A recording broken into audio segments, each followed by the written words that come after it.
নমস্কাৰ বন্ধু বান্ধৱীসকল। কৰ্মসূত্ৰে মই গুৱাহাটীত থাকোঁ, কিন্তু তাৰ মাজেৰে মই গাঁৱত আহি খেতি কৰিবলৈ নাপাহৰোঁ।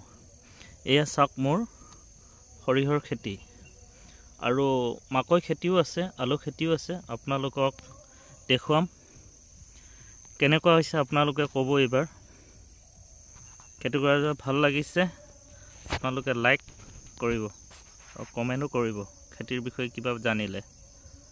ধন্যবাদ।